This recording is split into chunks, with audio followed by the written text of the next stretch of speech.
Okay, so today we'll talk about Ferdinand Cheval and Herzog and de Meuron. It is the birthday of Ferdinand Cheval, this non-architect who built something formidable in France in the 19th century, beginning of the 20th century. And it is also the birthday of Jacques Herzog, the partner of the well-known firm Herzog and de Meuron from Switzerland. Let's read a little bit about Ferdinand Cheval. Ferdinand Cheval, as you see, born on April 19th, 1836, and died in 1924, was a French postman who spent 33 years of his life building Le Palais Idéal, the ideal palace in Haute-Rive. The palace is regarded as an extraordinary example of naive art architecture. Now, what is this naive art architecture? You know, because I think this deserves to be discussed a little bit. You know, I mean, yes, there is a so-called naive art. There is maybe also some kind of, in architecture, naivete is a little bit more difficult to arrive at because of the nature of what architecture is. Yes, from one point of view, indeed, is a so-called naive art architecture. But on the other hand, I think it is not naive at all. So let's learn a little bit about this formidable postman. This was him, Ferdinand Cheval, and very, very interesting man. He became also a statue because fame, tends to transform one's life into a statue. Ferdinand Cheval and his wife, Philomène, and their daughter Alice is a picture from 1885. Here they are. And I will also read a little bit, is in French, but I will translate something because his personality puzzled many people. But first, this is a picture of the town, the village, whatever it is in France, where he lived. And he had to, because he was a postman, he would walk for many kilometers, you know, like postmen used to do in older times if they didn't have a bicycle. And he came across, he almost fell because of a stone on the road. And apparently this was the beginning of the palace, of the Palais Idéal. But I will read about it. Le château de charme sur l'herbasse, une des sources d'inspiration. This was a castle that attracted his attention on his travels to bring, letters and so on to people. He observed this chateau, this castle that inspired him for his own Palais Idéal. Here it is. He was a dreamer, and apparently the specialists, the experts, the psychologists thought that he was suffering of something, and I will read here. But first, let's read what he said in 1905. Fils de paysan, je veux vivre. I'm not going to read in French. I'll translate. He was the son of a peasant. He wanted to live and die by proving that in his category there are also people of genius and energy. Beautiful, because it says it states, and he proves it, that it doesn't really matter, the circumstances of your birth. If you have tenacity and if you have something to say, you can do so. 29 years he was a postman,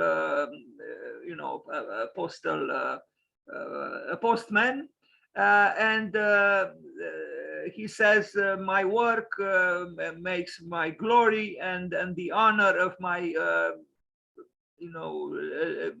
my bonheur, happiness. Present, voici mon étrange histoire. In the present, here it is my strange story, în care songe means dream, in which my dream became 40 years later a reality. And indeed, it became, and the dream indeed was a dream and is a dream, even if became what we call reality. But you know, that there were studies of his psychological profile. That's why we have this text, Particularité psychologique, the psychological particularities, because let me translate. There is this person, neuropsychiatrist, who suggested that Cheval presented the psychological profile of an autist, Asperger, and that his comportment had certain aspects of autism.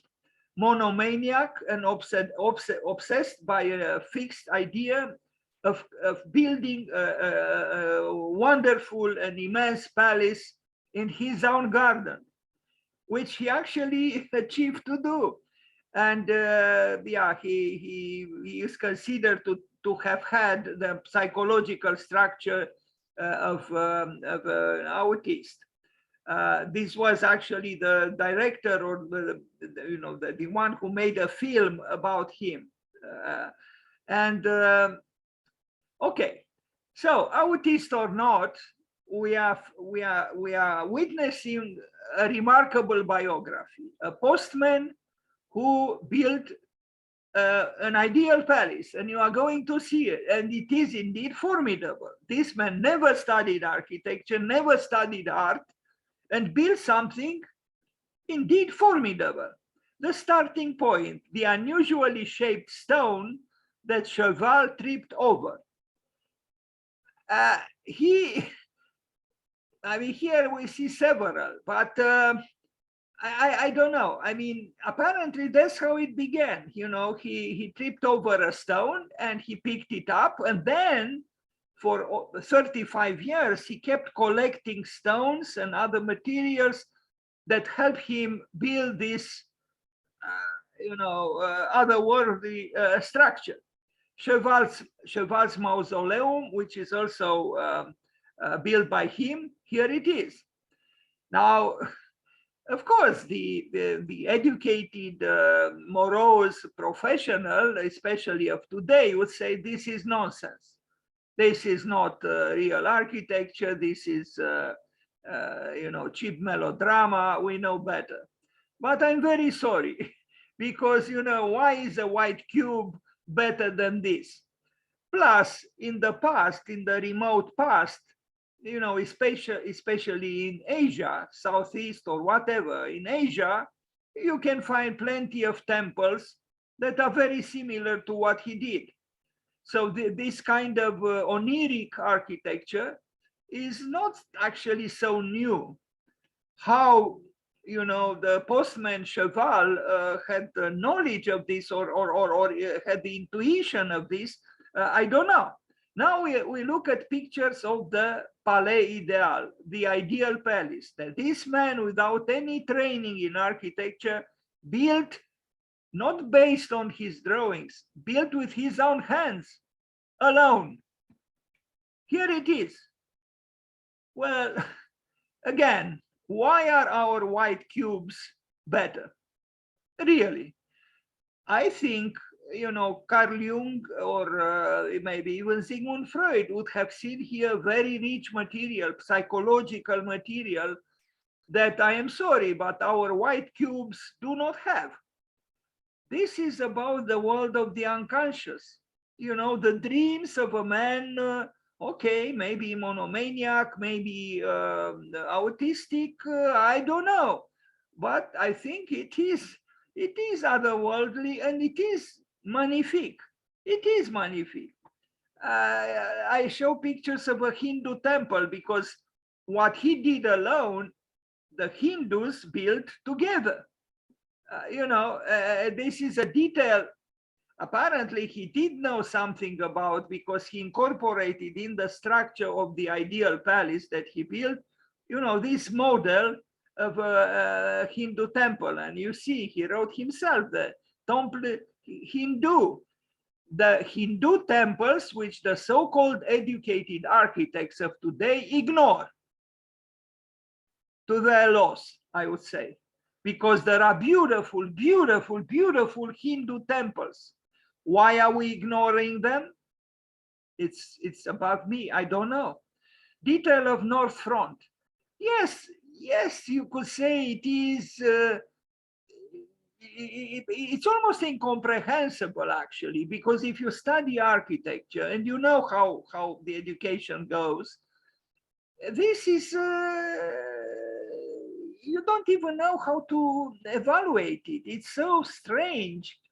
And that, you know, we seem to have nothing in common with it. I mean, what architect today would include the head of an animal in the structure of the building, or the human face, or, you know, but this was done in the past. This is a narrative architecture. This man narrated his own unconscious, in a way, his longing, his dream, his id, if I am to use the little word invented by or used by Sigmund Freud. It's the world of dream, and what this postman did, most architects ignore. That is to try to unite dream with reality. The Swiss chalet, I guess he came across some images of a Swiss, you know, little castle, and here is approximated in this way. But the ideal palace that this postman built is this, and it is astounding by any standards. It really is. Yes, he labored for 35 years. You can imagine, because it's not so small. This is not a model. This is big. He built it stone by stone, day by day, by himself, in the back of his garden. He was lucky that he, you know, had that piece of land. I think he received it from, I don't know, his parents or something. But he did something. You see, this man did something with his life. He earned his life, yes, through hard work, through perseverance. He didn't watch TV, you know, he didn't run madly with a car to the left and to the right on the highways. He just built an ideal palace. Now, we have the same options.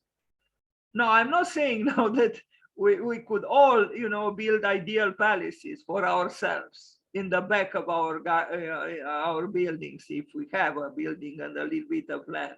No, but what we can do is to choose between running madly with a car on the highway, or to just watch TV, or create something. You know, you can create something on paper in the solitude of your room.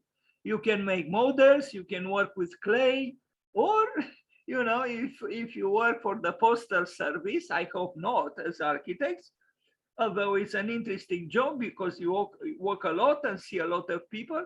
Maybe you step on a stone, and from there you might build something. But look at this. Really, even the most extravagant, eccentric works of Herzog and de Meuron are somehow timid and pale by comparison. You know, yes, this kind of work, we could call it excessive. You know, there is a certain level of, you know, mad exuberance, but I think, you know, it's not a work, an architectural work that doesn't inspire, in my opinion. And actually, and I almost feel tempted now to overwhelm you by showing works from the Institute of Architecture in Vienna, from the students in the 21st century, from the program called Excessive, very similar to what you see here, actually. And I'm talking about architects who entered the postgraduate program in Vienna at the Angewandte, the School of Applied Arts, the Institute of Architecture there, and very much in this spirit. You know, I think it's important to know and to see and to acknowledge that there are other kinds of architecture possible, not just those quiet little, more or less white cubes or cubicles that we think all architecture should be reduced to. No, look at this. Bravo to Ferdinand Cheval, really.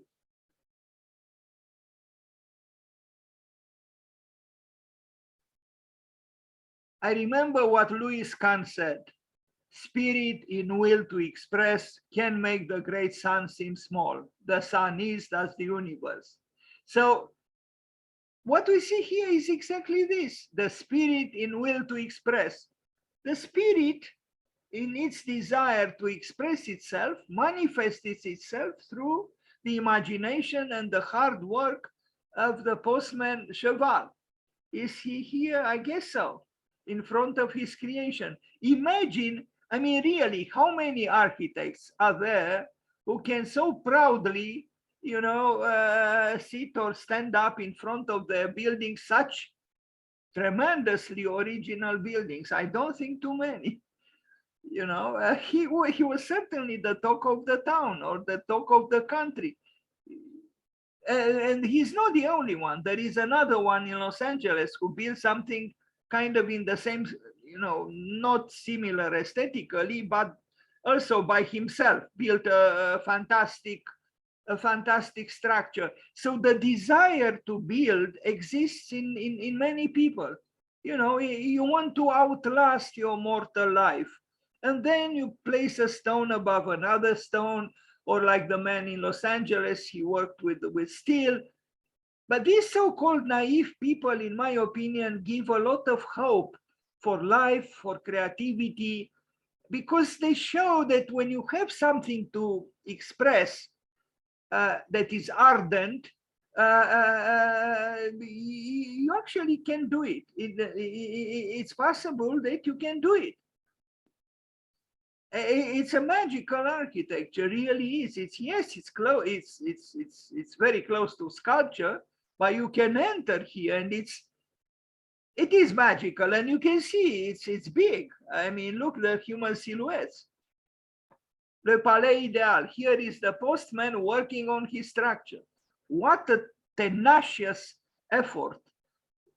Now, Jacques Gamblin incarne le facteur Cheval dans l'incroyable histoire du facteur Cheval. This is a film. I didn't see it, but there is a film, a movie made in 2018, where this actor, Jacques Gamblin, plays the role of the postman Cheval. A nice looking postman. You know, I think every architect who wants to deserve to be called an architect, a he or a she, doesn't matter, should find inspiration in Ferdinand Cheval, and should hope that one day an actor, you know, would play the role that he or she lived actually in their own lives. More pictures of this formidable Palais Ideal by Ferdinand Cheval, whose birthday is today, April 19th. Let's not forget this day, because this man deserves to be considered an architect. And he was through and through. He was, without Ernst Neufert, without a T-square and a rectangle, just with the desire to express, and with the luck to find lots of little stones on his ways towards bringing, you know, papers and letters to people in some villages where he was acting as a postman. It is an oniric. I actually think that, for example, in Romania, there is a great potential for bringing to architecture surrealism. Romania had very important surrealist writers, poets, painters. And I think surrealism, I'm not trying to suggest now that, we should cover the country with such buildings. No, but surrealism could inform architecture in very interesting ways. Less extravagant, perhaps, but subtly could inform architecture to escape the morosity, the banality, even the predictability, the grayness of functionalist architecture. I really think architecture deserves more than Ernst Neufert, with all due respect. And by the way, I don't know if you know, but Ernst Neufert adored Antoni Gaudi. Can you believe it? Because between Neufert and Gaudi, I like to imagine that Ernst Neufert might have loved Ferdinand Cheval if he knew of the ideal Paris. And maybe he did. I don't know. Anyway, happy birthday, Ferdinand Cheval. We need postmen like you in the world to enlarge, our field of longings, and to open up horizons of hope, really.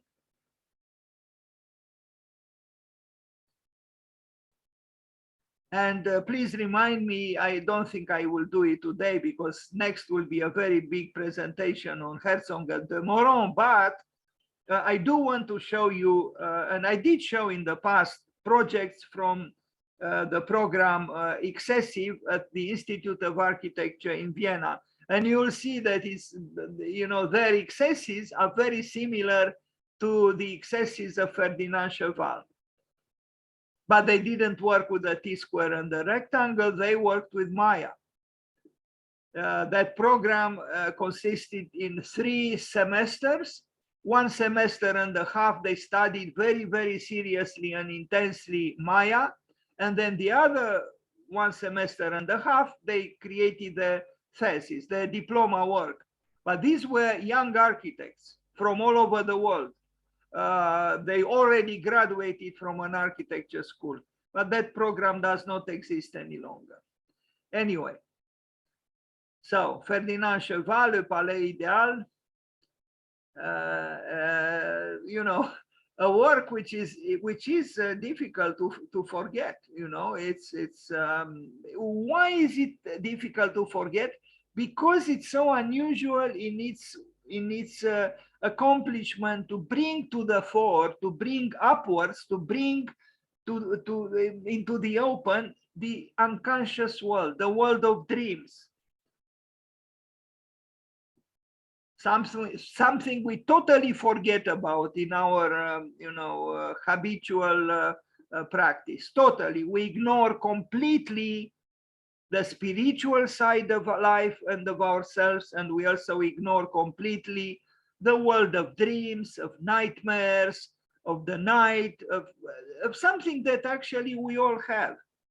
Okay, and now we go to this not less formidable architecture practice of the present, Herzog and de Meuron, because today is the birthday of one of the partners and perhaps the main designer of the office, and that is Jacques Herzog. So let's wish him happy birthday, and let's see what they offer us.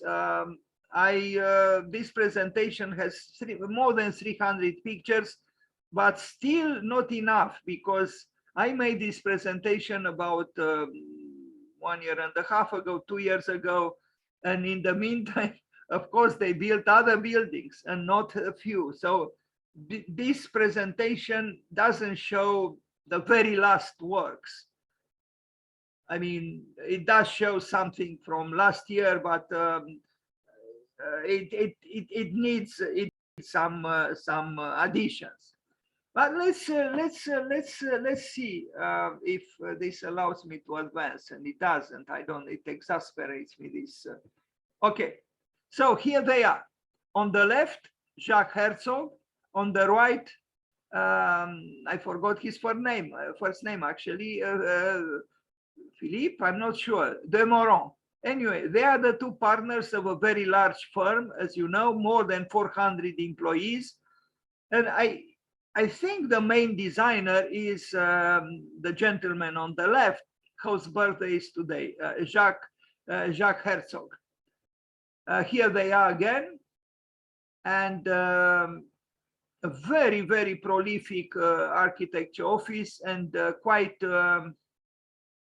capable of surprising everybody, including themselves.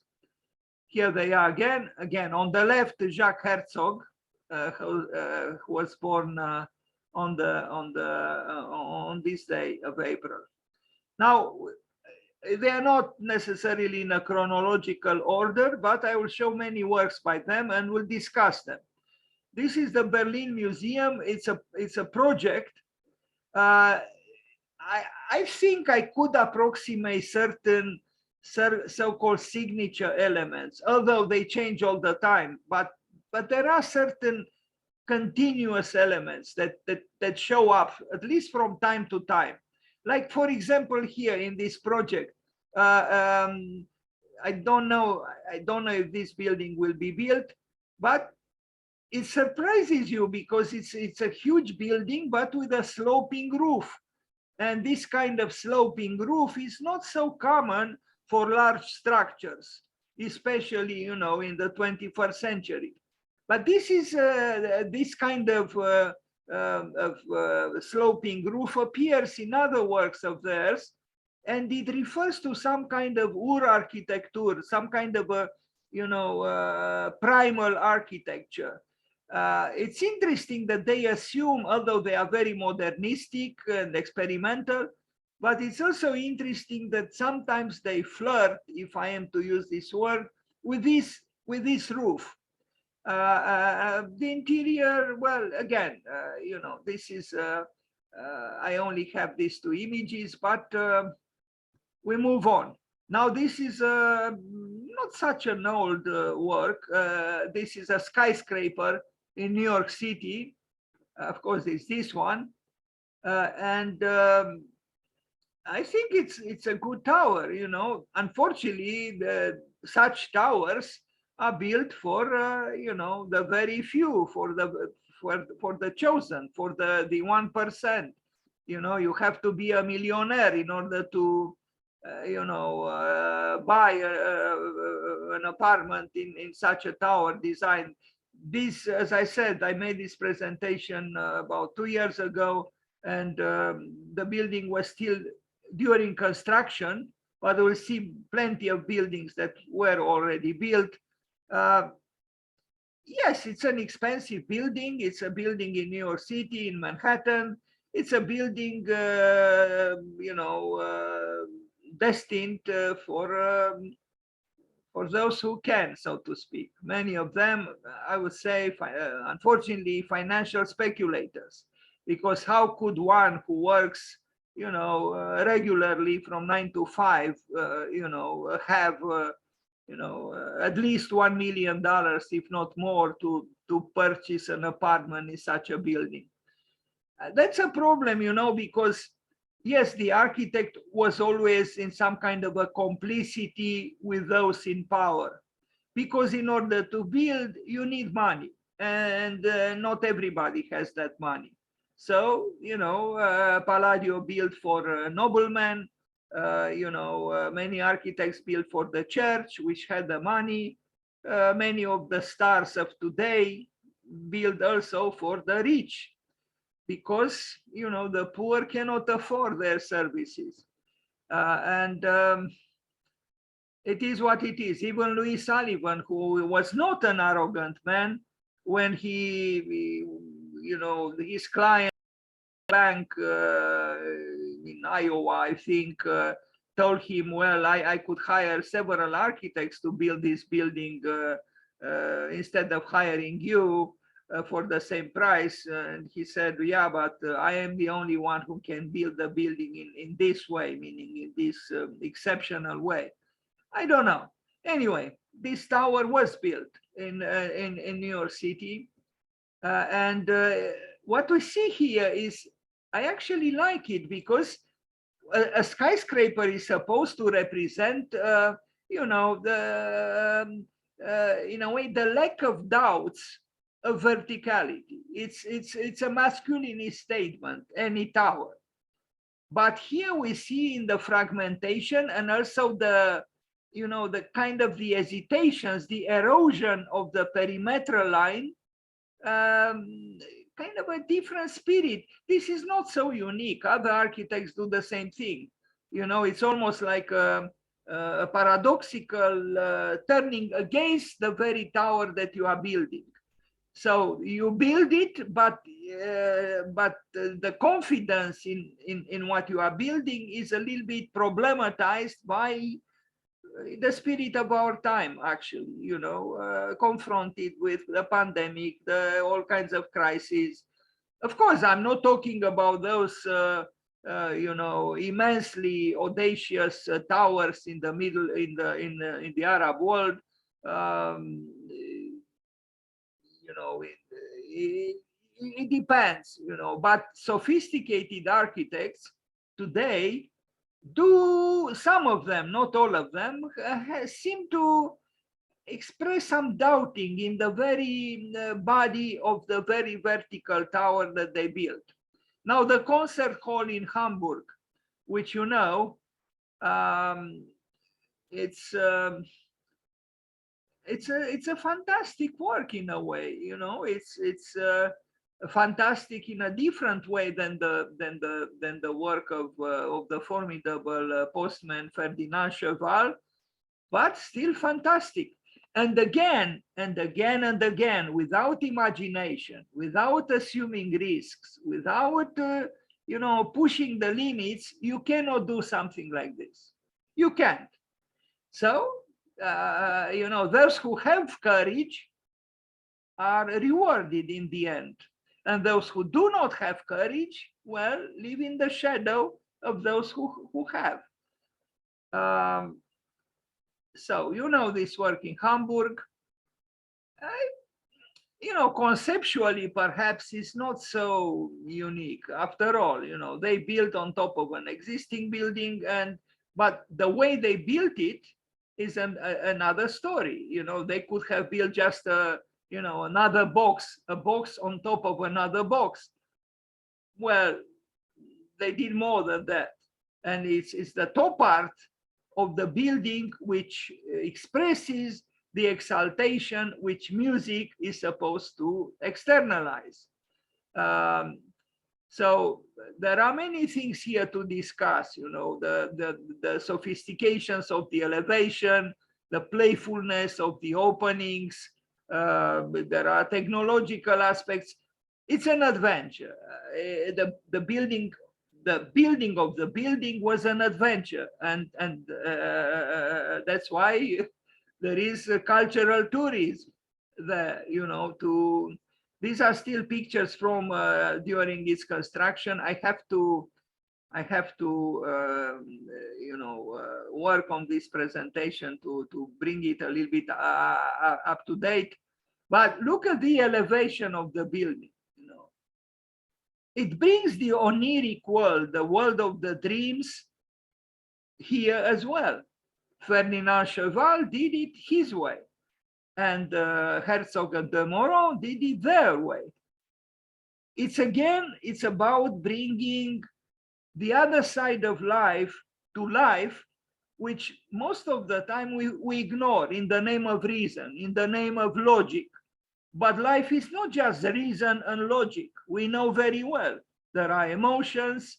And by the way of emotions, I can only repeat what the great Swedish film director Ingmar Bergman said, that in the field of emotions, we are all illiterates.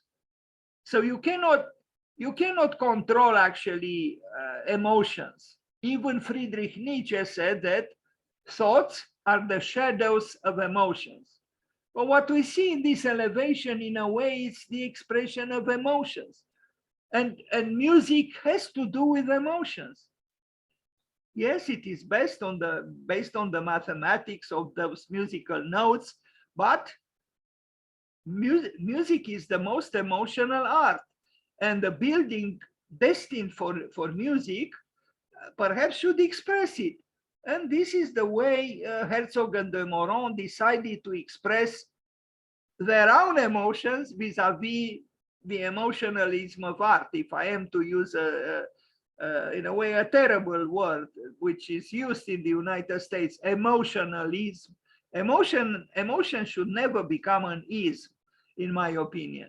But look here, you know, again, adventure, invention, creativity, assuming risk. We see this continuously in the work of the architects who matter.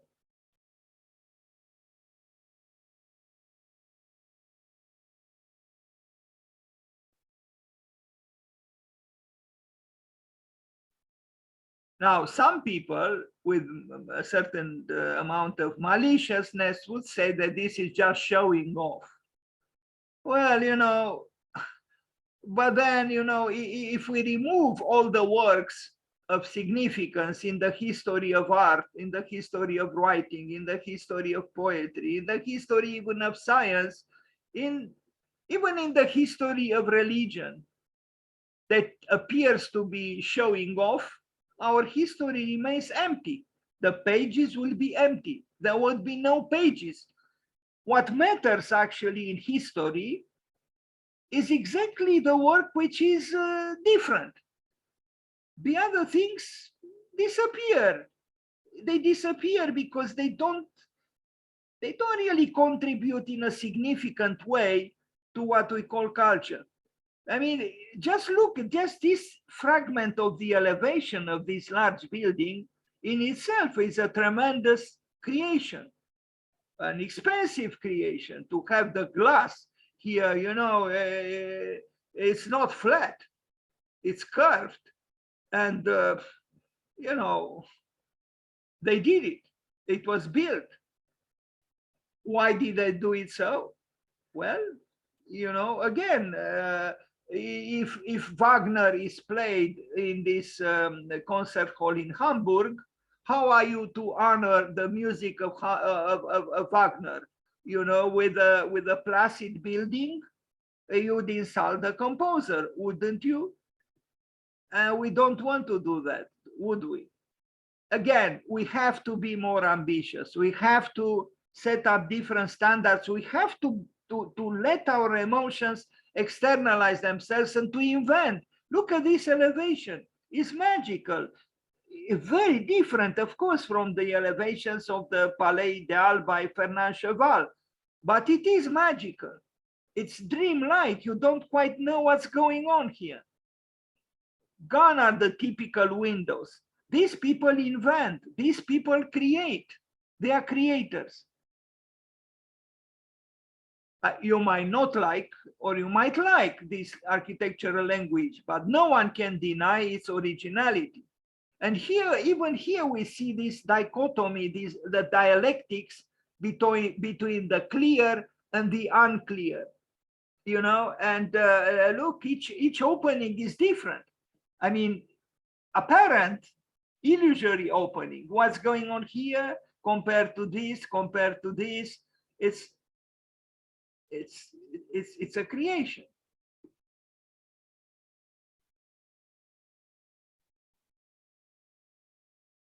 In my opinion, the schools of architecture should encourage the students to push forward, to express themselves as intensely and as personally as possible. Not for the sake of you know, superficial show, but for the sake of sincerity. We are to be true to ourselves, to what we feel, to our emotions, to our longings, to our spirit, to our thoughts. If we keep you know, cutting ourselves off from what our deep self tells us, does nobody any kind of service. I've heard someone who was invited by the School of Architecture here saying, you know, when I come to the diploma, because he was invited to the evaluation process to evaluate the diplomas at the end of 6 years of study, he said, I expect to see wow projects. wow projects. WOW. Are we making wow projects? I will let you answer this question. But what is interesting, you can, anyway, I should not get too personal now, but actually you can transform the first three letters, University of Architecture and Urbanism, UAU, into WAUW, into WOW. So it becomes, instead of wow. What about that? Can we make the School of Architecture become a wow School of Architecture? I think we should, yes. Anyway, Herzog and de Meuron and Ferdinand Cheval. I cannot forget that formidable postman, really. He is the equal of Herzog and de Meuron. He is. Yes, he built only one building, but he built it with his own hands, proudly so and magnificently so. Is he's building less than what Herzog and de Meuron did? I don't think so. In terms of quality and ingenuity and creativity, no. They belong to the levels of excellence, and excellence is excellence. It doesn't matter it's expressed in this way or some other way. Yes, Ferdinand Cheval could not have built this building, it's clear. But neither Herzog and de Meuron could have lived his Palais Ideal, could have built Le Palais Ideal. They could not have. No way. Can you imagine Jacques Herzog, walking kilometers every day and picking up stones one by one from the road and bringing them to the building site, and for 35 years erecting the Le Palais Ideal? No, I can't. But he can do this together with his partner and together with at least 400 other people, not to include the engineers and all kinds of experts and specialists and so on. Again, it's an adventure and it pays off. It pays off, it does.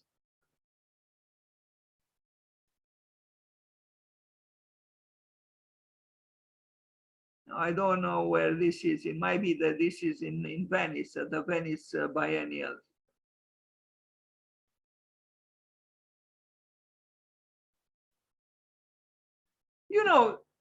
The opera in Sydney also is honoring the sea, the water in its infinity. And this building does in its own way as well, in a different way.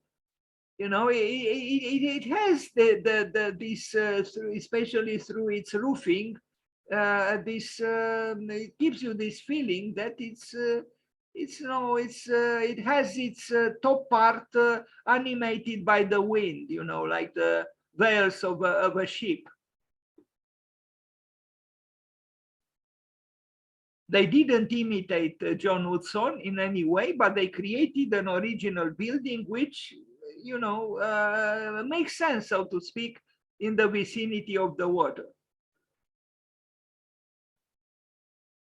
It is a fantastic work, and it is a work which has this dreamlike quality, the onirism of Ferdinand Cheval. That's why I talked about surrealism in architecture. Try to read, Romania had beautiful surrealists, like the painter Victor Brauner, born in Moldavia, and then began one of the most important surrealist painters in Paris. Then Benjamin Fundoianu, a great poet and filmmaker, who died tragically, killed by the Nazis in a gas chamber. Then there were great surrealists in Bucharest. Surrealism is beautiful, and the poetry, the writings, the drawings, the paintings of surrealists should be known, and the spirit of their work perhaps could inspire unusual architectures. And I think we need look at this part of the building, the interior of the building. This is not a cerebral rationalist work. This, you see, it's not a greed. There is a variety which is of an organic nature, crystal-like, and you know what is happening on the top as well. You know, it's. I really feel that that Herzog and the Meuron, that Jacques Herzog and I think it's Philippe, but I'm not sure. The Meuron, Herzog and the Meuron, truly. I mean, I'm saying a banality, but I want to say, what I want to say is that they feel accomplished as human beings. They earned their lives. It also happened that they earned also a very good living, because yeah, sometimes society appreciates your earning a living through doing exceptional work. Here they are during the, I mean, on the building site. The Tate Modern London extension. Well, this was not built like this. This was a proposal. We are going to see the building as they, in the end, built it. This is the Tate, and yeah, this is how the building was built. And you'll see it is covered in this way. I like very much what I see here, because the you know, the geometry, the embroidered geometry of the facade shows a sensitivity towards the very beginning, the etymological root of the word architecture, which is tex, T-E-K-S, which in the Proto-Indo-European language meant to weave. So it's about weaving here. These things are, you know, they are woven. Maybe the word is not totally or literally appropriate, but it is a weaving here. And it has this textile quality, which you see from you know, being close to the building. The geometry of the building is vigorous, of course, and sculptural.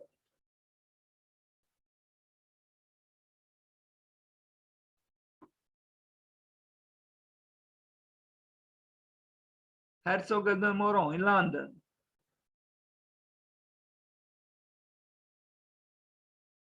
Tate Model switch house. You know, the switch house is actually, what is here? Something wrong, sorry. I don't know what happened here, sorry. I don't understand why is KXA here. Something happened here. I'm sorry. KXA is by Carmen Pinos, and we saw it yesterday. Anyway, no, maybe it's the same, this building, but built by Herzog and de Meuron, not by Carmen Pinos, for KXA too. I didn't know this, and I don't even know if I pronounce correctly its name. It's a museum built in Madrid. It's a building. I didn't know actually that the same foundation, I guess it's a foundation, you know, for which Carmen Pinos built her building, and this is a museum also, I guess, you know, part of what this foundation stands for, KXA. I see it's KXA Forum. But look at, it's true, it's a little bit, you know, not everything, in my opinion. I could be wrong, but certain parts of their architecture could be a little bit problematic, because, like, for example, here, you are underneath the building, underneath the belly of the building. And, you know, it could be a little ominous, dark. I mean, you use artificial light, but was there a need to elevate the building from the earth and then create this, you know, rather dark space underneath? I don't know. You probably know the building I'm talking about here. You see, it's like a human garage, you know, a human parking. I mean, for humans, not for cars. the feeling, in my opinion, could be problematic. Also, I think, you know, when you look at this elevation and cut off from the ground, it looks strange, you know. I mean, okay, art is often strange, but maybe my own conventionalism is speaking now. I find it a little bit facile what's happening here. You know, the way they cut the elevation of the existing building as if it is cheese. You know, um, I don't know, but it is intriguing and it is provocative. You know, what was once a building standing on the ground, because this was extended all the way to the ground and growing from the ground upwards, now it's cut like this. I don't know. I don't know what to think about it. I didn't visit this building, but I'm not totally seduced by what I see here. But I am seduced by the floral ornamentation here, you know, which is creating again this feeling of an embroidered work, and this to me tells me that architecture is not just about structure, but it's also about ornament. And this feminization of architecture, I think, is a positive phenomenon. But did they do it intentionally, in kind of to you see, simply cut at the bottom? You know, you would say this building cannot stand because, you know, its bottom disappeared. It's unsettling. I think it's unsettling because this building, and maybe that's why I know Kenneth Frampton doesn't like the works of Herzog and de Meuron. Or at least some years ago, he didn't like them. He told me clearly he didn't like, he was very suspicious of their works. And I guess because of the unnaturalness of some of their works, you know, like here, you know, a heavy gravitational facade became like a curtain, like a suspended, you know, curtain. But it's not a curtain, it's a wall, a masonry wall of all things. So, but contradiction and perplexity perhaps should be accepted and even welcomed, even in architecture.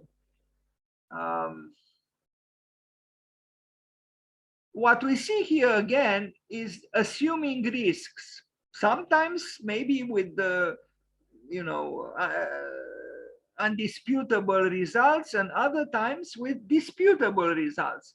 It's okay, you assume risks. You see, this is flying, floating. It's supported by nothing, at least here where the section was taken. It's you think that this heavy building is just you know, levitating. You see, in other parts, it's not like this at all. So, of course, it has a structure. You cannot make flying buildings or aerial architecture, as I tried to do once. The interior, to me, is a little bit sterile with all this whiteness.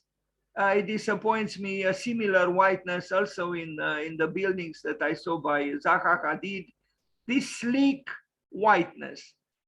What is bizarre, not bizarre, what is perhaps less known is that Zaha Hadid aspired to do a raw, vital, earthy architecture. But her architecture is actually, it might be vital, but is not earthy and is not raw.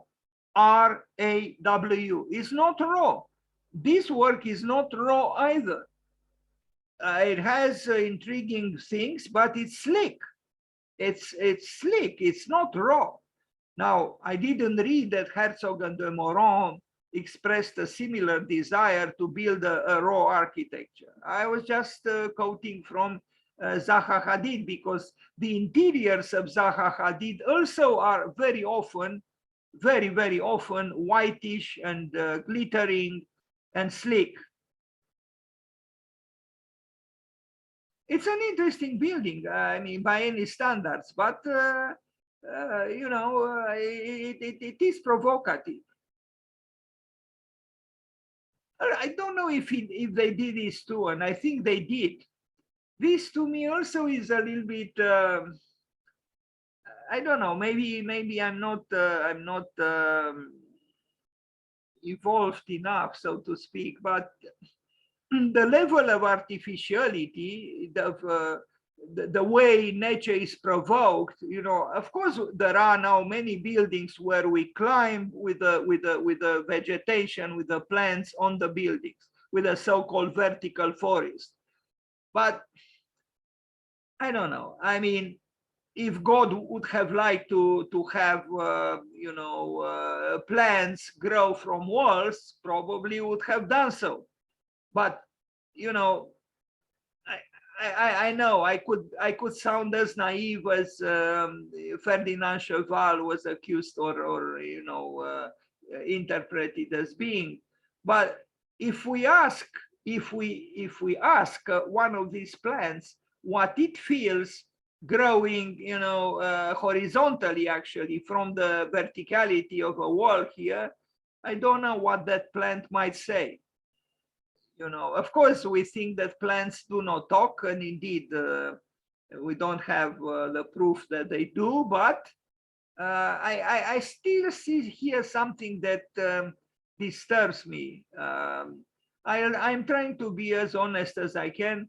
It disturbs me because I see still some kind of, and again, I sometimes feel I understand the irritation of Kenneth Frampton vis-a-vis the works of Herzog and de Meuron, because there is here, I mean, I know I'm contradicting myself, because on one hand I say inspire yourselves from surrealism, and here there is surrealism, but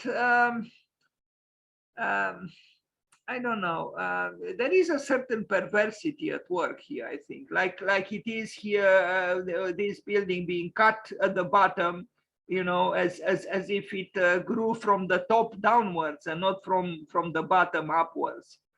Here, this lush rug of plants, I still find it a little bit abusive vis-a-vis nature, but maybe I'm too rigid. It's possible. On the other hand, again, I like this textile work or embroidered work on the elevation, and it brings in a different sensitivity.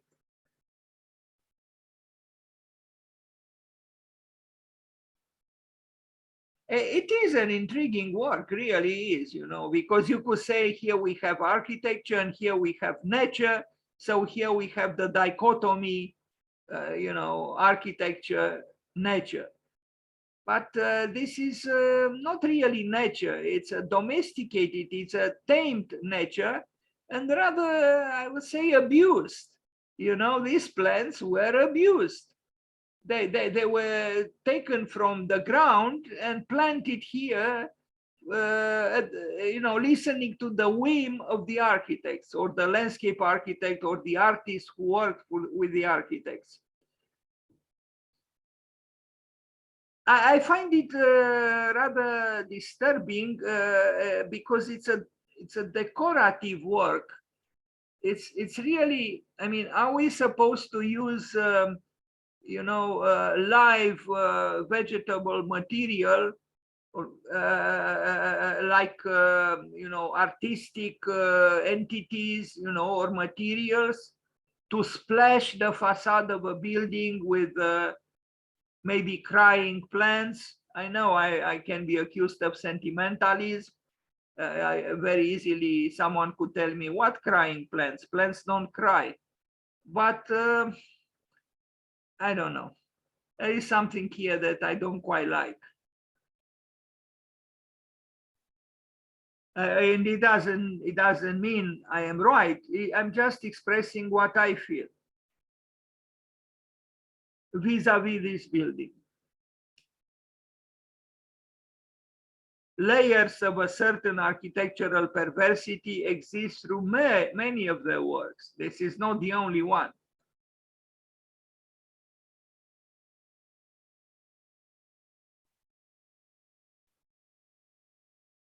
You see, this underbelly of the building is ominous, is, rather oppressive and dark and heavy. I mean, it is elevated from the earth, but to what effect? Because, and this is, I imagine this is the entrance into the building. So it's like descending into a parking lot, when in fact, this is a cultural institution, a cultural building. And I don't know.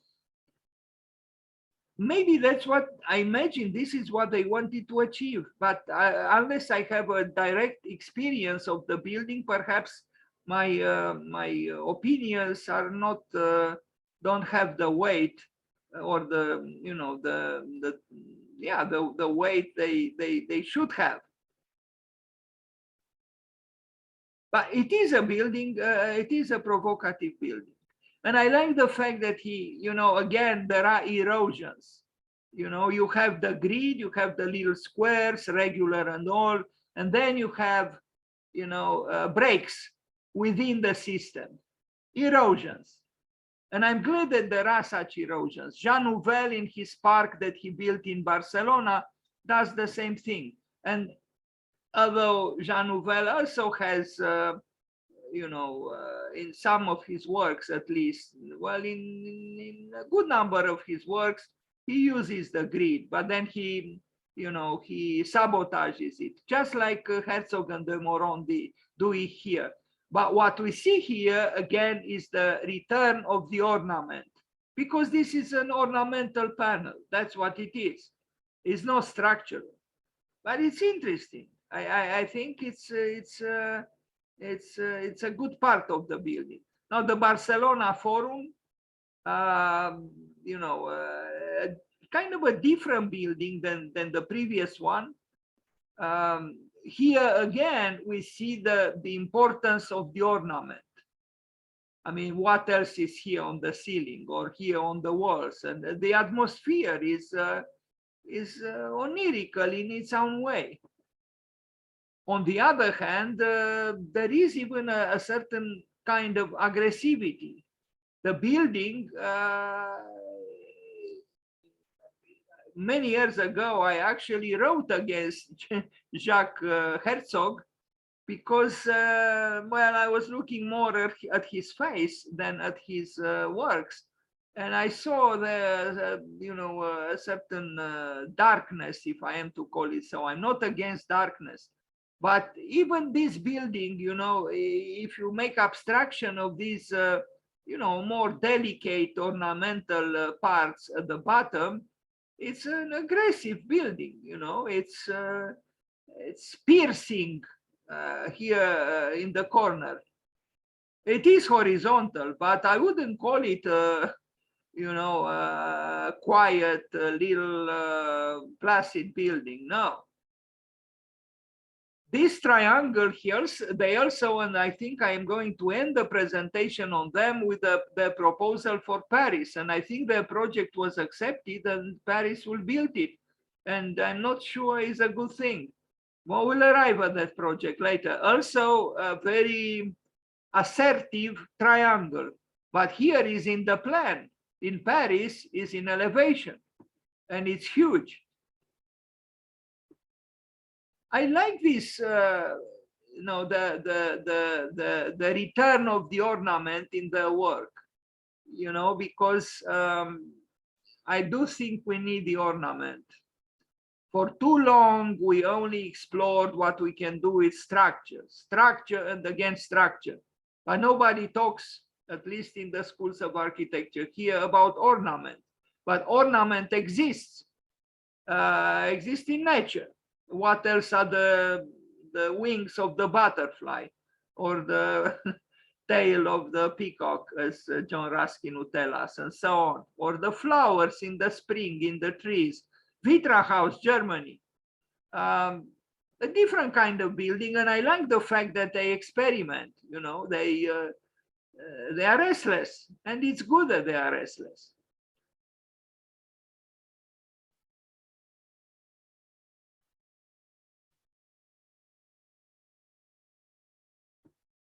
They can build anything, of course, and with a team of architects they have at their disposal, they can build anything.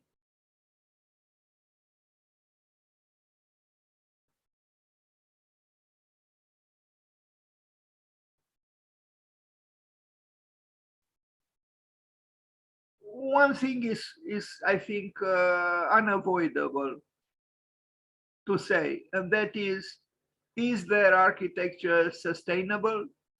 Is their architecture the most adequate architecture for our time? Well, considering the limited resources, considering the climate change, considering everything that we should consider these days, perhaps not. I mean, this is a spectacular architecture, it's true, but sometimes this spectacle is detrimental in many ways. I know that what I'm saying now seems to be in contradiction with what I said earlier. No, I think I would continue to say that it's important to express ourselves, to be creative, and to express the spirit of our time. Art needs its freedom. As the segregationists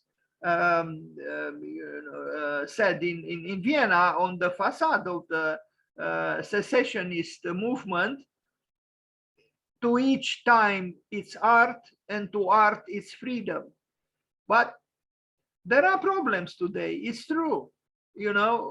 Can we continue to expand and to spend colossal amounts of money to do spectacular buildings while the levels of the seas are rising and the icebergs are melting and the oxygen is depleted more and more, and so on?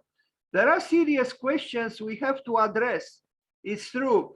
It seems that our time is telling us our everything, and now it's telling us to become more modest. The architecture of Herzog and de Meuron is not modest. We cannot call it a modest architecture. But they built this building before the crisis, the aforementioned crisis began. I'm not trying to excuse them. They probably will continue to be like this, and the tower, the triangular the pyramid they want to build in Paris is testimony to that. But then even Daniel Lipskind proposed a similar tower, very lacking modesty, in Jerusalem. So look at them. Jacques Herzog, and I truly think Jacques Herzog is actually the bête noire of the firm. I think that de Meuron is actually the one who makes things on one hand feasible, and on the other hand perhaps a little less questionable. I don't know. Anyway, but I almost used a word I shouldn't use, but I think that in terms of design decisions, the killer is Jacques Herzog, and and you can almost tell from their faces. Anyway, but I use the word with a certain humor, and you have to understand it as such. I think Jacques Herzog is the one who actually makes the work stand out and so-called exceptional. I'm not sure if the Meuron work by himself would have done things in the same way. This is the stage design for an opera, I think.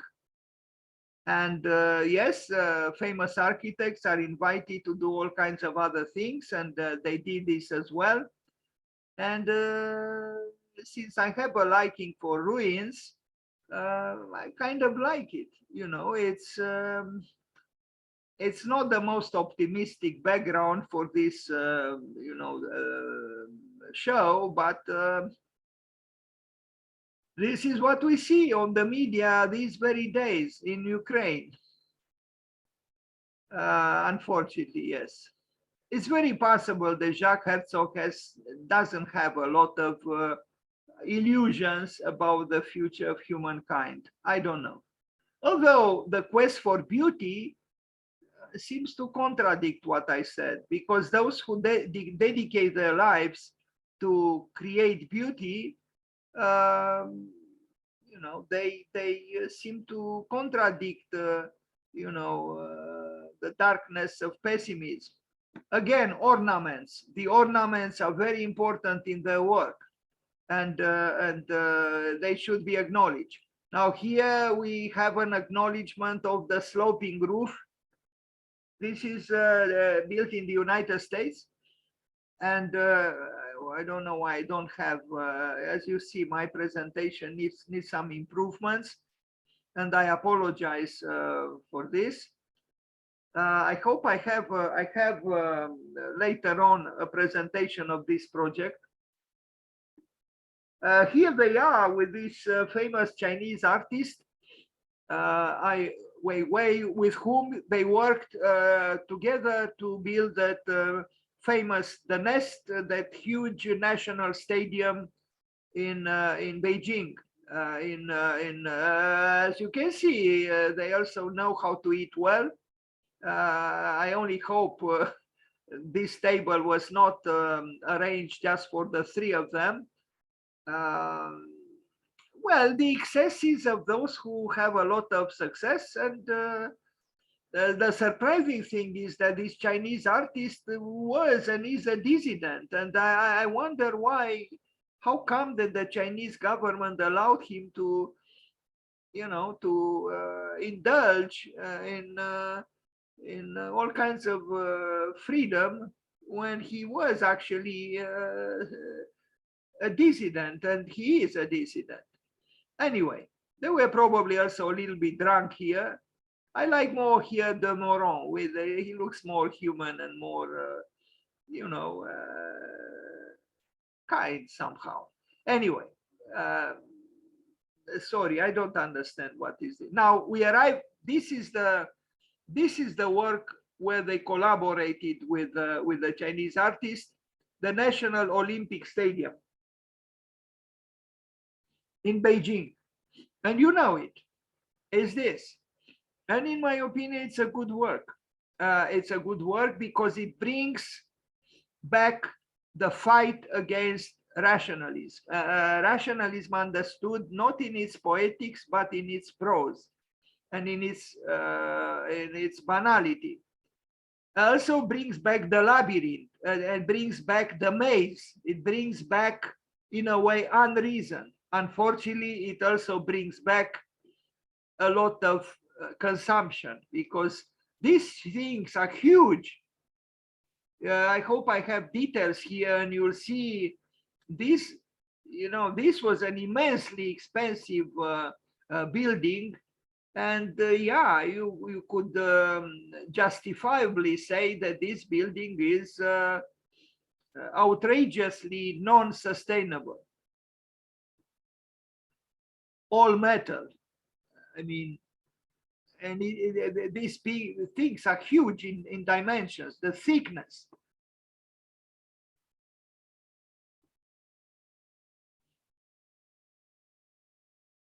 Here is a roof top of a building somewhere, I think in Switzerland.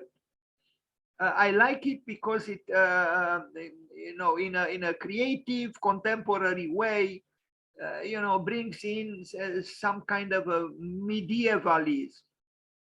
And at the same time, it is not literally, you know, mimicking what was in the past. So as such, I think is a creation of our time with a certain degree of validity.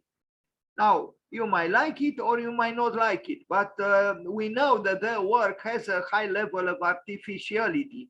And that's what we see here, a high level of artificiality.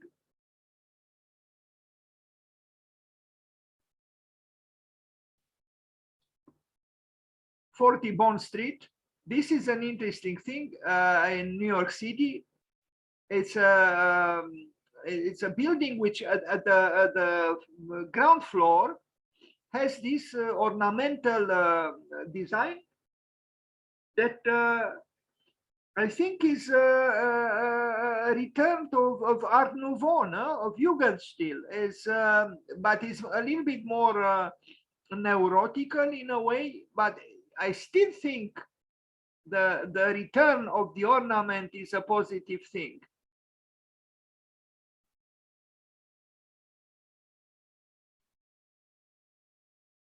Now, of course, we could ask, what would the author of Le Poème de l'angle droit, the poem of the right angle, Le Corbusier, would have thought of this?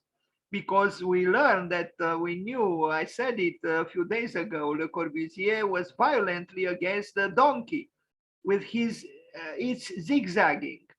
And in a way, you know, these scribbles could refer to an extent to the donkey.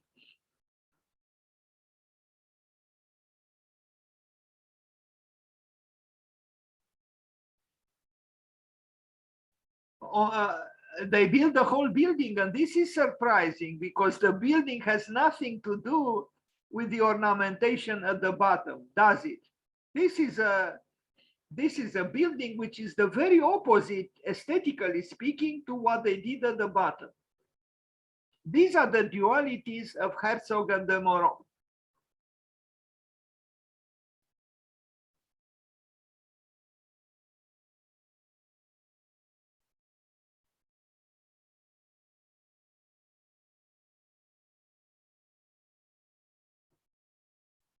We saw this one. I don't understand this. I'm sorry. I probably had another presentation. I had several and I probably chose the wrong one without verifying if the other versions were not improvements on this one.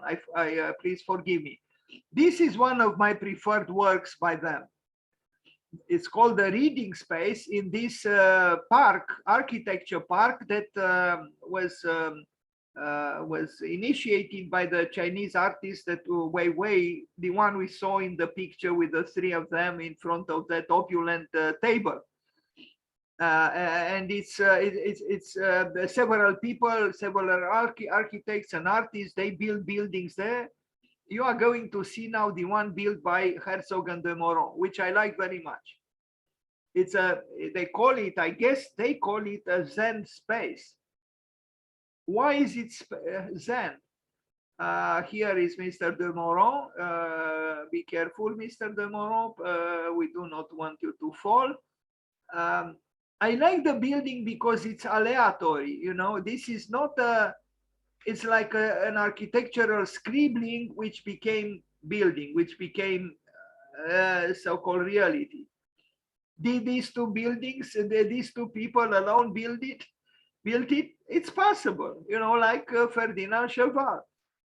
I don't know. The Chinese are amazing themselves what they do.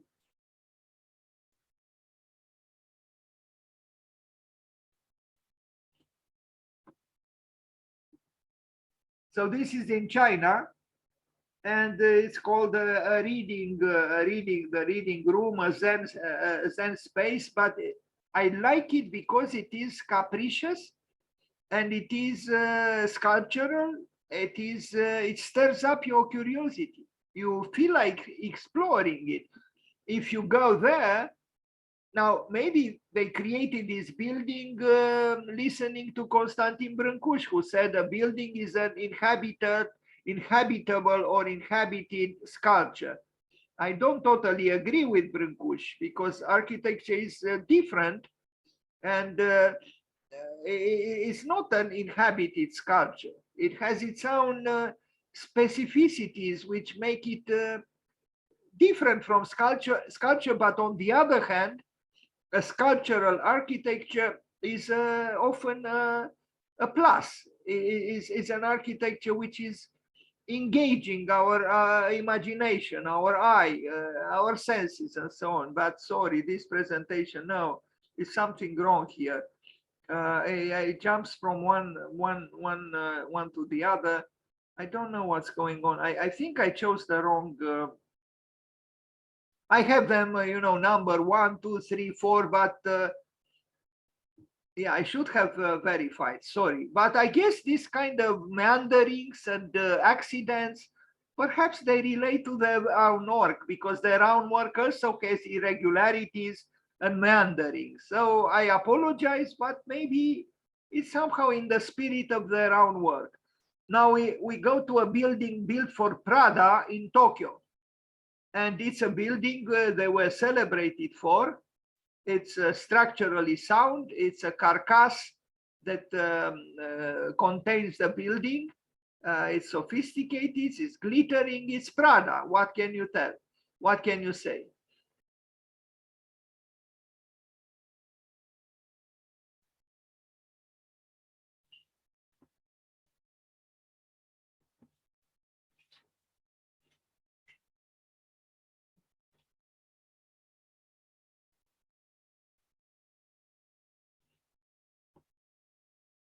Well, I don't think Herzog and de Meuron build, social housing. And I actually think that this is, sad, because, their talent and their expertise and their, possibilities, capabilities would make them very useful for purposes which are less glamorous than working for Prada. But I guess the poor people of the world cannot afford the services of this spoiled large architecture firm.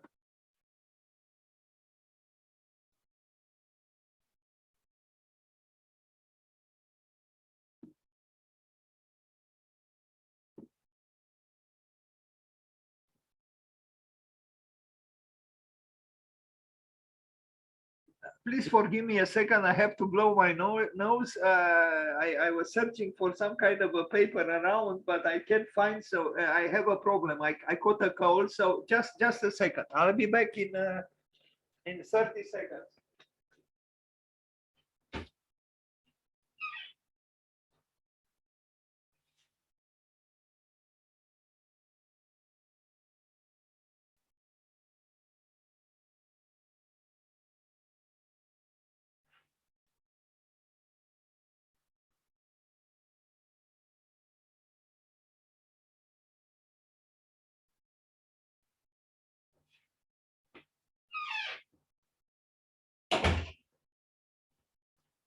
Okay, so we'll continue. Sorry about this.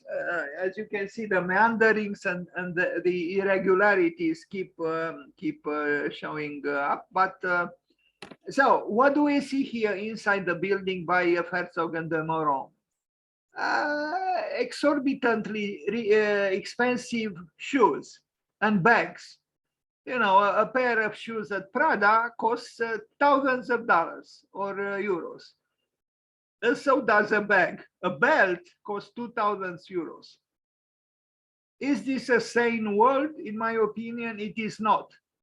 I am not against excesses, but material excesses, I think, can be problematic, especially if they are, unending. And this fetishization of the shoes, I think Andrei Tarkovsky, the great Russian film director, in his film Nostalgia was right. When a Russian poet asked himself, why do Italians have so many shoes? I mean, okay, we need some variety, it's true, but do we need countless kinds of shoes? Countless kinds of everything. And then we complain that we depleted the resources of the earth. Well, who depleted them? We did, the humans. And, I mean, we look here at a sandal, a Prada sandal. I mean, this sandal costs, maybe $2,000, just one. If you want to buy two, you pay twice, of course. And it's the fetishization of fashion and the fetishization of glamour and the fetishization, in a way, of superficiality. I mean, I like fashion too, but this is really insane, you know. I mean, anyway, I could talk a whole evening about fashion and architecture. And in fact, I even have a presentation about this subject, fashion and architecture. We move forward, but we see again whiteness at the inside, right? And sleekness, very white and very sleek. The Vitra House Museum we already saw. No, I like meanderings, but this presentation, fortunately, I have pictures which are not identical, so we see different images. It's like an aide memoir with you know, coming back on the spiral of the presentation. I'm just trying to find virtues in something which is perhaps because it's not a linear presentation, and their work is not linear either, but I think I can do it better. Anyway, we saw this work. We didn't see this particular image here. Instead of shoes, we see chairs, the fetishization of the chair.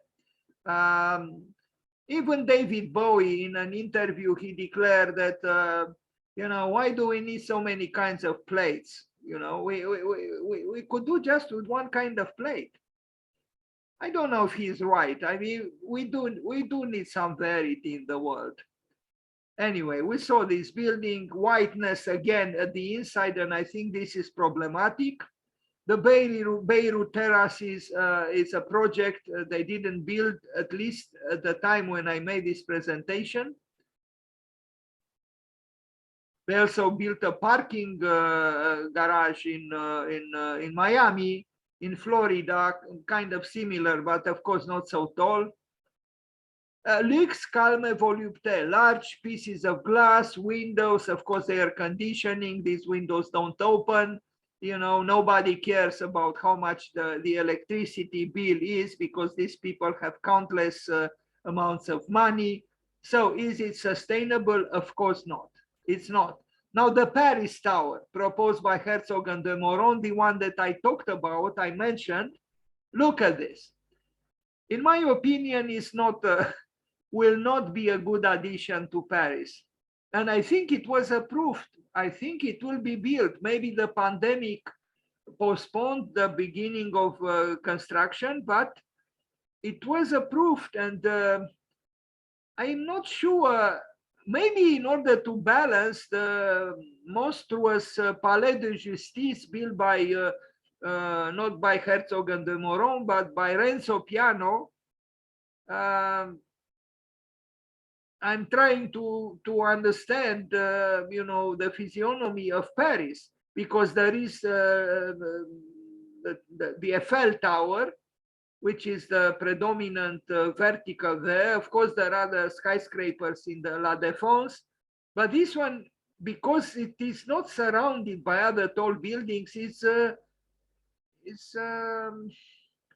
unless Paris intends to develop in this way and then have a, you know, a forest of tall buildings, and this will be, you know, just one of them. I still find it problematic. And again, glass, glass, and glass again, which means air conditioning, because otherwise in this building you'll melt down in the summer and you'll tremble like hell in the winter. So it's, no, I mean, I began in a more enthusiastic and affirmative way my presentation, but here I have to become critical, because even the interior of the building disappoints me. You know, all this whiteness and slickness, you know, all this mundanity, you know, I don't find it very authentical or very enlightening, really. It's very mundane. It's a very mundane architecture, and thus very commercial. And look at these large pieces of glass. Of course, we saw 3 large pieces of glass in the Lutheran Church of Johann Chelsing in Stockholm, but those 3 windows, on their way just 3, had a symbolic meaning, a reference to the Trinity, it was a church. Here, every window is like this, without symbolism. I can't find it acceptable, really. And look at this window here. It's giant. I don't know, maybe 3 meters by, who knows? It could be 5 or 6 meters. One piece. No window opens. So these two lucky lovers here, they have splendid views, but you can imagine what it means to air condition this space. I guess they can afford it, but then we shouldn't complain about the depletion of the resources of the earth, and the rising levels of the seas, and the warming of the climate, and so on. Did Paris need this? In my opinion, no. I don't think Paris needed it. But apparently Paris agreed to build it. So maybe it will be built. And if this will be built, probably in the near future, other similar structures will be built, unless Vladimir Putin has other thoughts. And he could, return us to sticks and stones. Because Albert Einstein was asked, do you know how the Third World War will be fought? And Albert Einstein said, no, I don't. But I know how the Fourth World War will be fought with sticks and stones. Because yes, if there will be a Third World War, will erase all what we call civilization, and will return to stones and sticks.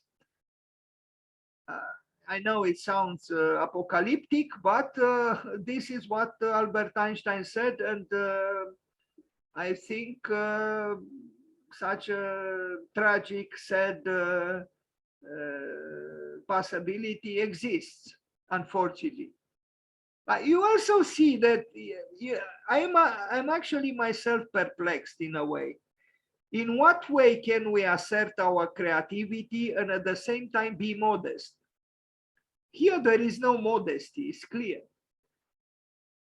But I think a truly great work is both audacious, courageous, and modest, because the preferred animals, if I am to call them animals, of both Friedrich Nietzsche and Heidegger were the eagle and the snake. The eagle, the proudest bird, you can call it animal if you want, a bird, and the snake, which is has discernment, which is attached to the earth. And I don't know if we can associate the snake with modesty, but I think in between the sky and the earth, we have to find some kind of a balance. And here I don't see signs of that modesty, which probably a new faith or some kind of a spiritual awakening might bring to us back to us. Otherwise, we keep building higher and higher, bigger and bigger, glass pyramids, you name them, and so on. Look at this. I don't think this building should be built, and I don't think this building represents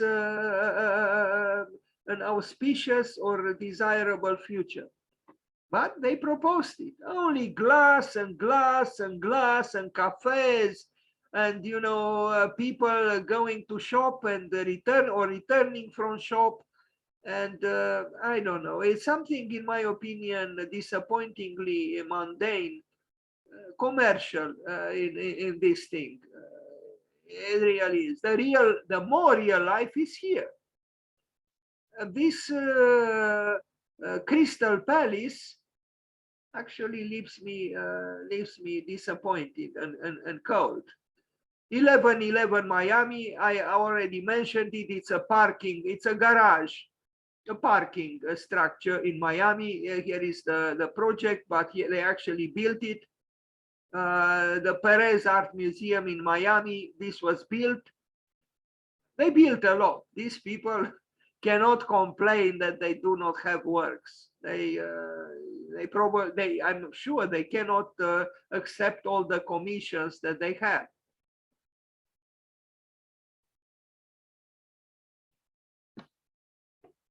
I don't know what is wrong with me. I caught a cold. I hope it's nothing else.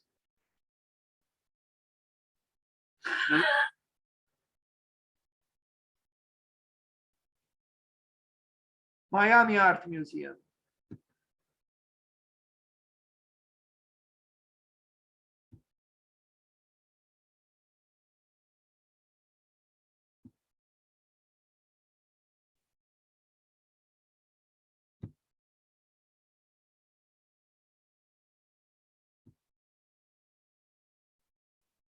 They are quite versatile, these architects. It's true. You see, there is a great variety in their buildings.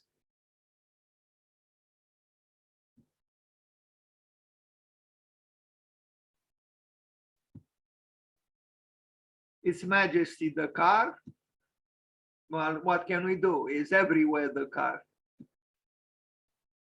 We cannot breathe without the car, and we cannot breathe with the car because it depletes the oxygen level in the atmosphere.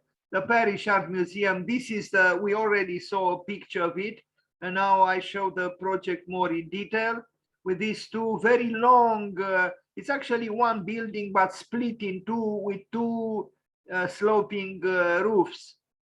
Look at it, you know, it's an art museum, very, very long. It's built in the United States. And it's interesting, but I don't know. It is interesting. I don't know what to say.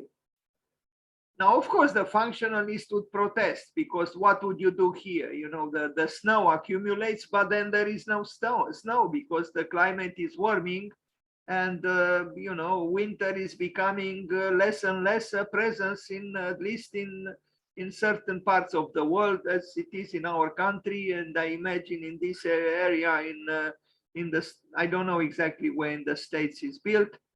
I think upstate New York.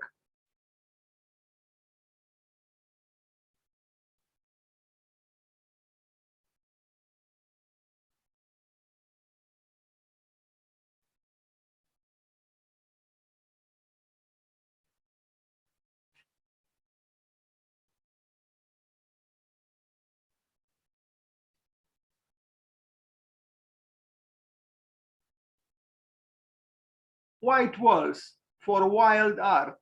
The art is not yet here, but as being an art museum, I'm sure sooner or later the art arrived. This is what the art in modern times usually is. We have white walls, and then on the white walls, we bring, you know, more or less wild paintings and so on, because we need art. We need the madness of art. We need Dionysus. I don't know what this is. This is another building. My God, this presentation is totally meandering. This is another building by them. I'm certain now I chose the wrong presentation to present to you, and I apologize, but I still hope that you have a feeling now about the works of Herzog and de Meuron, even presented in this rather, you know, zigzagging way.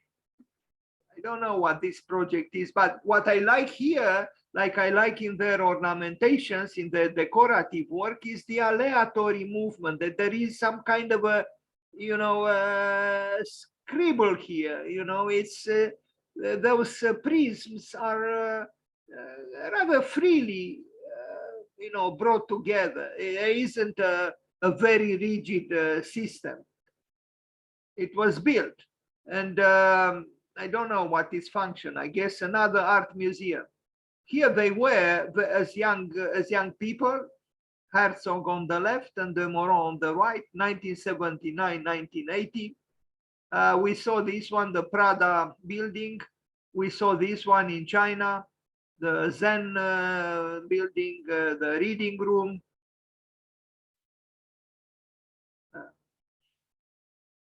We saw this one in New York City, again, ornaments, ornaments, but the building above is not ornamental at all. And it's very, puzzling why so drastically divorced the ornamental side at the bottom from the, Cartesian structure above. It's a puzzling architectural activity, no doubt, and it deserves reflection, discussion, and knowledge to know it. We saw this we saw the roof part of this building that I mentioned. It's medievalist. Now the slow food pavilion at the Milan Expo from 2015. Slow food, interesting. Now when we are seduced by fast food, this is a slow food.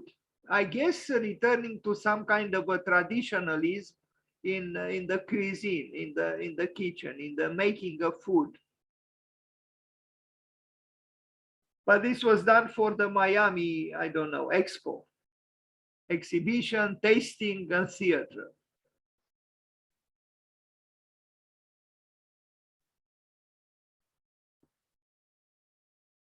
L'Arca del Gusto. When I look at these things, I smile a little bit, but I'm also a little bit worried because this kind of work amplifies my anguish because we build so much or so quickly without discrimination. And, as you know, and as I read, and, I hear, the earth has a limited amount of resources. Last year, for example, by August, there were some reports that the resources of the earth that were supposed to, be consumed by the end of the year were actually exhausted by August. So this excessive consumption, even here, what does theater have to do with tasting? Why do we continuously have to be obsessed about eating and eating again? Everything is about the menu. What do we have on the menu? You go to the supermarket and you find an unbelievable amount of food. There are tens of kinds of yogurt and the tens of kinds of everything, if not hundreds of kinds of everything. And I don't think this can continue forever. No, and there are already signs that we should slow down. I mean, this is called slow food, but in essence, it's still about fast going and fast eating and fast everything. The Feltrinelli Porta Volta in Milan, another building by them, this one, of course. Again, no window opens. No. This is all air conditioned, artificially provided the oxygen needed for living.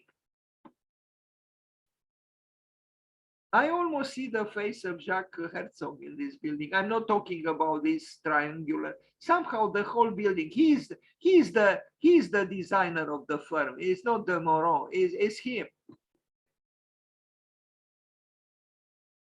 I don't know here. Yeah, here is the building designed by them.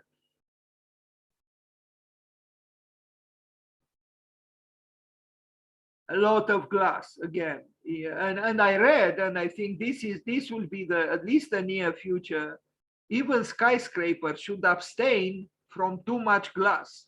It's not sustainable.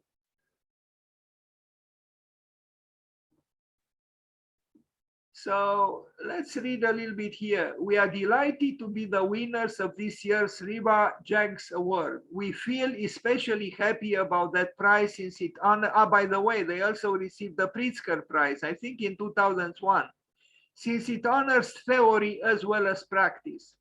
Despite the many texts and books we have published, we still have doubts about the longevity of texts written by architects. The title of a few books may be remembered over time, the relevance of their content, though, ages faster than expected. We therefore always did our best to not separate theory from the built work. Buildings don't follow theory, but yes, the best buildings always allow, I'm sorry, for theoretical interpretations of all kinds. I don't know if Herzog wrote this or De Meuron, but I do believe that what they wrote here is, at least in part, true, is correct. Architecture is an art which needs theory. Theory needs the building, and the building needs theory. And most good architects practice both.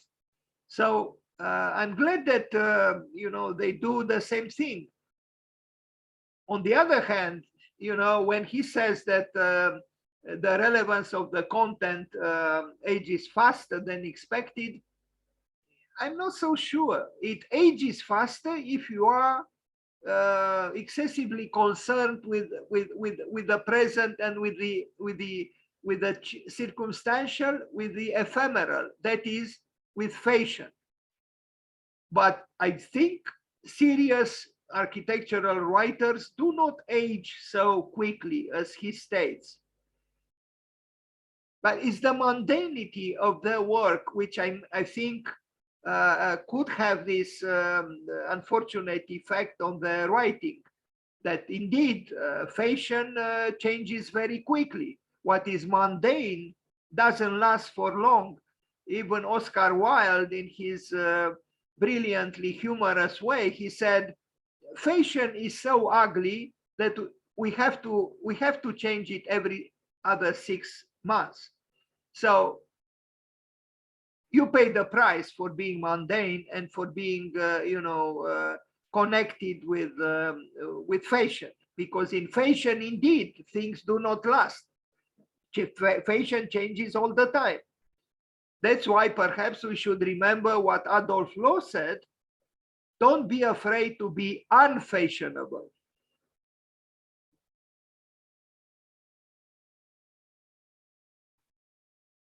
Herzog and De Meuron have the widest approach to architecture, varying their style for each job.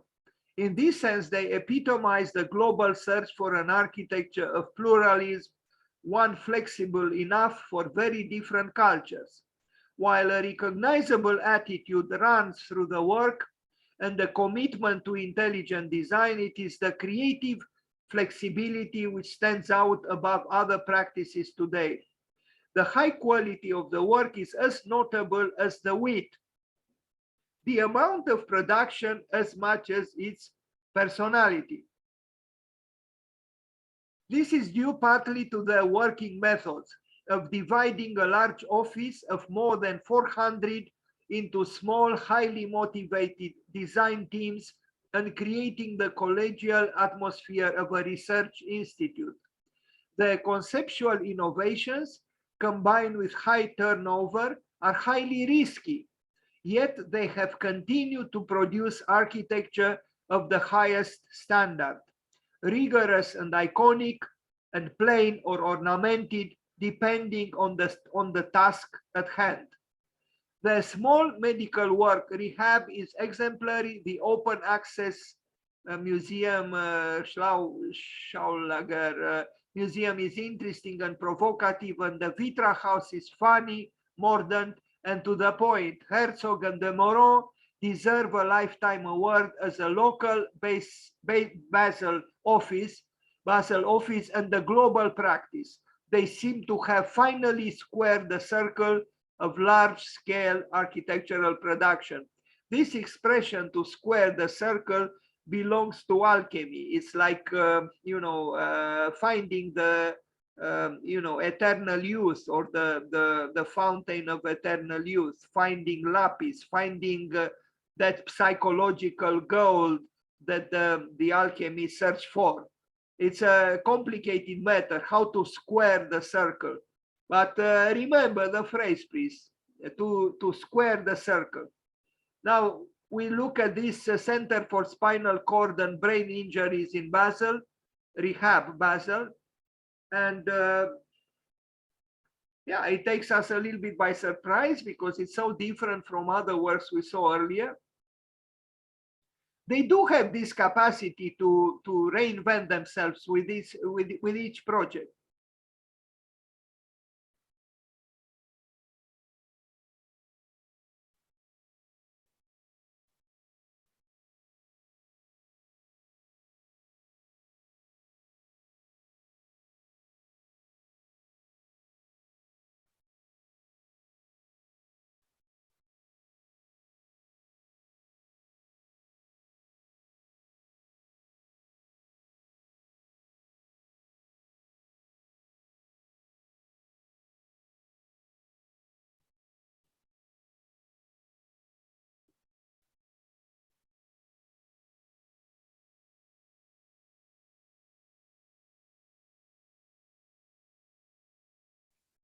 Mă scuzați, noi nu vă mai auzim, să știți.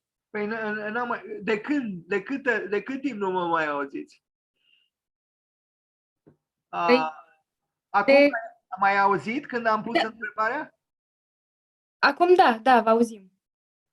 Păi, bine, am tăcut un pic, dar poate că acel un pic n-a fost foarte mic. Mă scuz. Deci mă auziți acum, da? Da, vă auzim. Mai să nu uitați că e ora 8. E ora 8, ne apropiem de sfârșit. Schaulager Museum, another strange work by Herzog and Meuron. Indeed, it is strange. I mean, look at this building, but it's only part of the building. You see, this is almost like something of the Ronchon Chapel by Le Corbusier, except that this is a museum. The work is unusual, is strange, and I know the word strange is to be avoided in serious criticism, but I don't know how else to describe it. I think I understand why Kenneth Frampton is irritated by Herzog and de Meuron. Maybe we'll talk about this a little bit later when I don't need to blow my nose so often. I don't know how I caught a cold now without leaving my room, actually. Anyway, I hope I end this presentation soon. You are probably impatient too because it was a long presentation. This one is also interesting because it's so, in a way, atypical. I mean, we saw sloping roof, but this building is, in its opaqueness and simplicity, is almost alarming. I think this is the fire station by Zaha Hadid at the Vitra. Look at it. Can you imagine? This is Ur architecture. It's primordial architecture. You can't get something simpler than this, at least in this elevation. And the room also, the interior space. What is exposed is the madness of consumption of the present. And I think this is the last work that I show today about of Herzog and de Meuron, a roadside chapel in Switzerland. I don't know if it was built. I think it's at the point when I made the presentation, the PowerPoint presentation, I think was just a project. Maybe in the meantime they built it. It's not bad. It's not bad. And even the section through the building is rather interesting with the ominous, dark part underground and the luminous part at the top.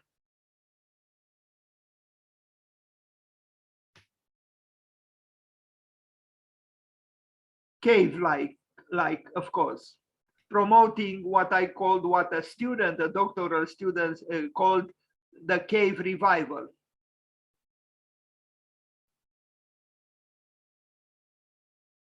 Otherwise, rather sensuous here. And this reminds me of a work done in Japan by Med architects. Very much so. But Med did the work after, I think, after Herzog. Maybe it's the other way around. I don't know. One day I will show the works of Med architects as well. That's it. So happy birthday, Mr. Herzog. We try to pay homage to you today.